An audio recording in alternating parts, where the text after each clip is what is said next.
friends, welcome back to another YouTube video. So in today's video I wanted to show you how to make these really simple journaling cards. So I call these really simple because they don't take very long to make and you only need a few supplies, which I will go through in a little bit. But first, let's look at all the sticker books that I've accumulated. So if you're anything like me, you also have these sticker books, and you will know that yes, some of them are very cute and then others are not it. So my goal with making these journaling cards in the first place was to kind of use up the ones that I'm not really drawn to, that aren't really that cute. Because these books are not cheap and I want to use as many stickers as possible from each book. So I have the antiquarian one, I have like a flowers and trees one, and then I have this one which is like your magical one, and I use this one all the time. This one is not the problem. The problem is like the antiquarian one. Even the trees and flowers one isn't really like a problem. Like I really like all the stickers in there, but this antiquarian one, but I'm using index cards as my base. I'm going to use watercolor. In the original ones, I use neon watercolor, but for these ones, I just got this metallic palette and the colors are really soft and pretty, so I wanted to try and use some of these colors in the new cards. Okay, so we're jumping right in here with the watercolor. It wasn't flowing as smoothly because of that rough texture of the index card, so I decided to do a water wash first before I start kind of like dabbing colors on there. And also my brush was kind of small, so I switched it out for like a floppier brush that could hold more water, and that will help the colors really blend and play well together. There's really no rhyme or reason to how I'm applying color. I am just choosing colors that I like, and I'm letting them mingle and mix and run all over the place. I'm just having fun with it basically. So I will time lapse the rest of this because you can pretty much just use the colors that you like however you want for your backgrounds.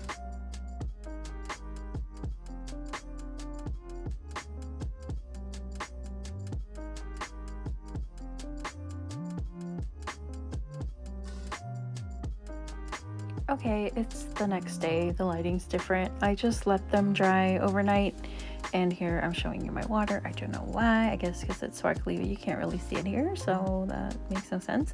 But here you can really see the shift of the metallic watercolor. I'm just moving the camera there so that you can see better. So that's why I'm showing you also in the sun. They look so pretty and just really airy and light and dreamy, and it's exactly the effect that I was going for.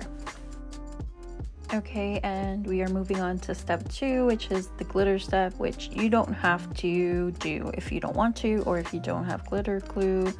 You don't have to do any of that. But here I just spread glitter all over the place. I thought I was recording, I wasn't.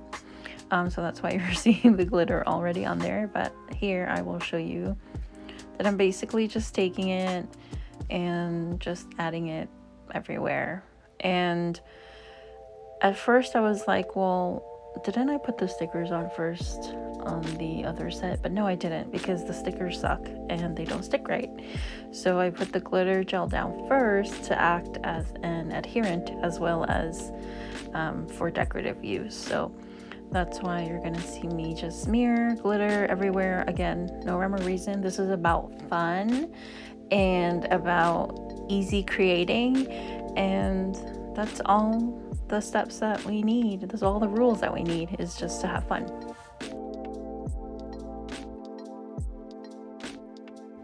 Okay, so we are progressing quickly now. We are going into the sticker step.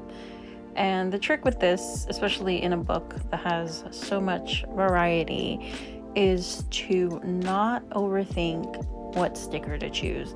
We are not going for any kind of aesthetic here, except for the watercolor, which I wanted it to be dreamy. But as far as the stickers, I don't care. I'm picking whatever from each page I'm opening up to random pages, and here you're gonna see me use the back of like my sticker, rather glitter applicator, to push the sticker into the glitter gel so that it can really adhere to the index card, because if you've used these stickers and you know they peel off, they fall off, they're just not very good. So that's all I'm going to do here, is continue to look for more stickers and stick them down.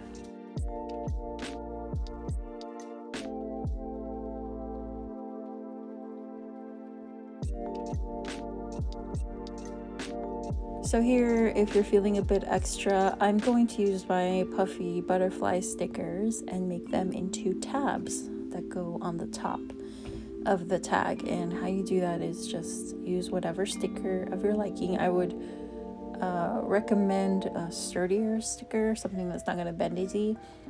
And then you just stick it on the top wherever you want it, and use a Kleenex, like the puffy ones that you use for colds, and tap the part of the sticker that's exposed, the sticky back, and that's going to leave a film on that part of the sticker so that it doesn't stick to your journaling spread. So here's the finished product. I'm really happy with the result. I feel like these type of backgrounds add something different to the sticker. It just gives it a different light, if that makes any sense, and just adds another quality to the stickers, even though they're not great. And here I'm showing you my hands, I don't know why, and I was showing you the back of the card to show you that it gets a little gunky, so if you wanted to, you could glue another clean index card back there. But that's gonna be it for me. I want to thank you guys so much for stopping by. I love you so much, and I will see you on the next one. Bye.